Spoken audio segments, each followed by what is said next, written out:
When he entered, I saw him. So मुझे हुआ कि मतलब इन्होंने बोला कि एक पॉलिटिशियन आ रहे हैं, तो जब ये आए तो मैंने कहा ओके गुड।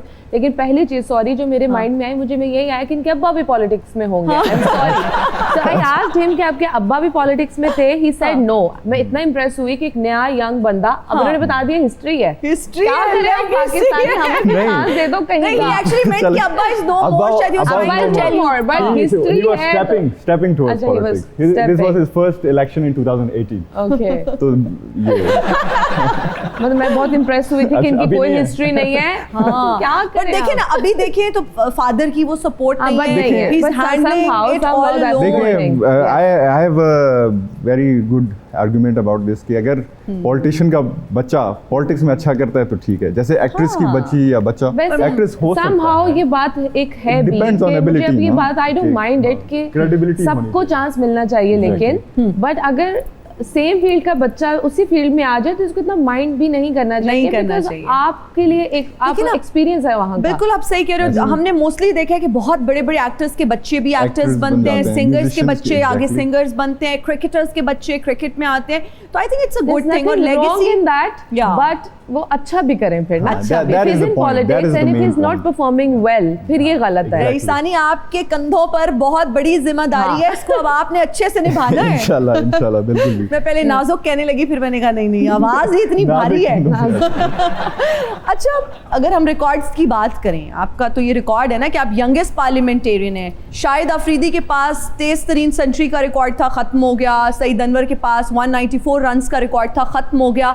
अब आपका और शुएब अख्तर का रिकॉर्ड बाकी है। पता नहीं अब पहले किसका टूटता है, वो शुएब अख्तर का टूटता है या आपका टूटता है? बिल्कुल, ये तो बहुत मेरा वाला जो रिकॉर्ड है ना, क्योंकि you have to be 25 in order to participate in the elections.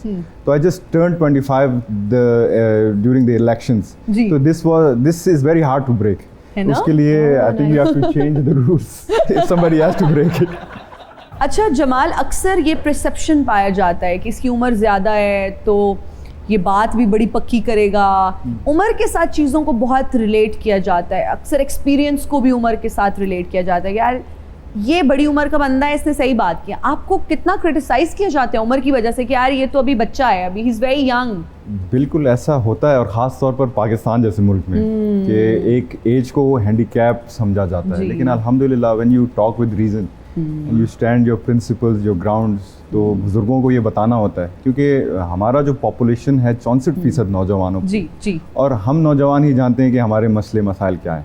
तो हमारे बाबूज तो नहीं जानते, वो बुजुर्ग तो नहीं जानते, तो उनको समझाना पड़ता है and you have to fight for it. थोड़ा और टफ हो जाता है बिकॉज़ एज गैप बहुत ज़्यादा है, वो जनरेशन गैप भी है। अच्छा, दोस्त कितना ज़्यादा शुगल लगाते हैं कि वाह यार तुम तो यंगेस्ट पार्लियामेंटेरियन, होता है ना वो एक फ्रेंड्स के ग्रुप में जब आप बैठते हैं, और आजकल जेनजी में तो इस तरह के वो मजाक भी चल रहे होते हैं, तो लोग क्या फ्लेक्स करते हैं, फ्रेंड्स फ्लेक्स करते हैं तो हमारा दोस्त है, इंस्टाग्राम पे फॉलो करो, ठीक है करते हैं, अच्छा लगता है। कभी कभार ओवर हो जाता है तो उसमें थोड़ा। मरियम, आपका माशाल्लाह बेबी भी हुआ, तो मदर होने के साथ साथ प्रोफेशनल अगर मैं पूछूं, काम को किस तरह से हैंडल किया? क्या उस टाइम में आप काम कर रहे थे बेबी के बाद या ब्रेक लिया? और कितना मुश्किल होता है बैलेंस करना? एक माँ का रोल होता है और फिर एक जगह आपने अपना प्रोफेशनलिज्म दिखाना है, आपने टाइम से जाना है, आपने सब कुछ स्क्रिप्ट याद करना है, कितना मुश्किल होता है बैलेंस करना? वेरी डिफिकल्ट, और मैं हर वक्त अब पैनिक सिचुएशन में रहती हूँ। पहले ऐसे होता था कि किसी काम पे आपको जाना है, देर हो रही है, कुछ भी हो रहा है, बिजी होकर बैठे हुए हो। अब भी आई एम वेरी पर्टिकुलर कि भाई इतने बजे ये होगा, ऐसे होगा। और समटाइम्स बहुत सारा काम अभी मैं बहुत रेगुलर काम नहीं कर रही, मैं ऑलमोस्ट ब्रेक पर ही हूँ। अच्छा। मतलब कोई बहुत शॉर्ट टाइम पीरियड वाले जो प्रोजेक्ट हो या कोई काम हो, 1 डे कमिटमेंट हो, सिर्फ वो ज़्यादातर करती हूँ, अदरवाइज लॉन्ग सीरियल्स अभी मैं नहीं कर रही।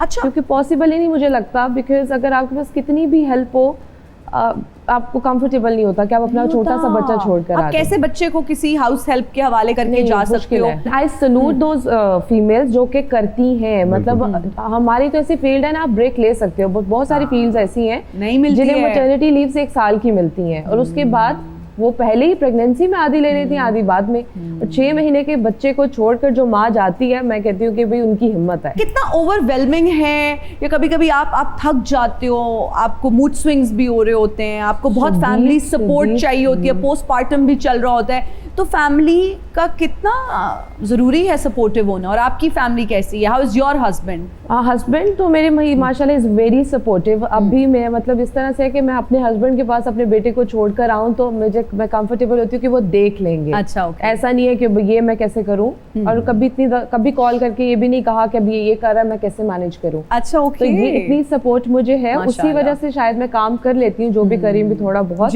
और बाकी जो फैमिली होती है, मुझे लगता है उसके अलावा जो फैमिली है सब थोड़ी आपको सपोर्ट वो भी करते हैं, पर हर कोई अपनी लाइफ में इतना बिजी होता है कि उनके पास, और स्पेशली मेरे जैसा, क्योंकि मैं घर में सबसे छोटी हूँ, तो सबकी अपनी जिंदगी इतनी ऑक्यूपाई हो जाती है कि फिर वो आखिरी वाले के लिए टाइम नहीं बचता। अच्छा, लॉ करने के बाद इन-लॉज को हैंडल करना कितना आसान हो जाता है? मेरे इन-लॉज तो वैसे ही बाहर होते हैं, तो मैं उनको हैंडल करती नहीं हूँ।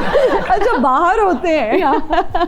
ठीक हो गया। मुश्किल हो जाता है, पता है क्या, मैं आपको सही बात बताऊं, जब आपको अपने राइट्स का पता होता है और आप आउटस्पोकन हो जाते हैं जब थोड़े, बिकॉज आप मीडिया से हैं, नॉट जस्ट कि आप बदतमीज हैं या कुछ भी, not with in-laws, with anybody in this world, when you know your rights, तो आप कहोगे कि ये तो गलत है, एंड आप अपने लिए स्टैंड ले लेते हो।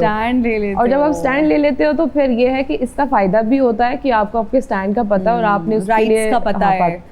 लेकिन हमारे यहाँ पे लेबल भी कर दिया जाता है, यार वो तो बहुत बदतमीज है, वो तो बहुत तेज है, वो तो, बिकॉज जब आप अपने राइट्स के लिए बोलते हो, जब आप आवाज उठाते हो, जब आप बुरे को बुरा कहते हो, गलत को गलत कहते हो, फिर आपको लेबल कर दिया जाता है। अनफॉर्चुनेटली हम ऐसे माशरे में भी रहते हैं।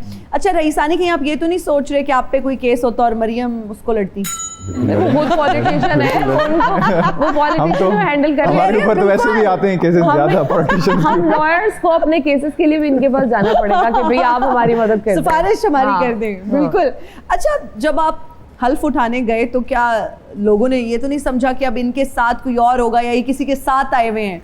What were people सबका react? What was their reaction? It was a very interesting story. कि हम हल्फ उठाने गए. My mother was with me. Okay. So I made her sit in the gallery. फिर मैं गया हॉल के अंदर. बैठे, हमारे नाम लिखे हुए थे. तो I was in the second जो है आपका रो में था. उधर आगे मेरे बुजुर्ग बैठे हुए थे, कुछ आंटियां बैठी थी, कुछ अंकल्स बैठे थे, तो बार बार पीछे देख रहे थे और मैं बैठा उनको स्माइल दे रहा हूँ। तो 2 दफ़ा हो गया, 3 दफ़ा, फिर उन्होंने उठ के कहा कि बेटा आप गुम गए हैं, वालिद साहब के साथ आए हैं। शहंशाह सलामत रहे ता क़यामत सलामत रहे। हद अदब जिले सुबानी बकल्लम खुद तशरीफ ला चुके हैं। आलम पना, आप खुद ही आ गए, आपने इतला भी नहीं दी? बड़ा तेन इतला दे के आंदा ते तू मेरे लिए मटन मोगलाई बनाया होना सी। बता के आते हैं, इन्फॉर्म करते हैं, मुंह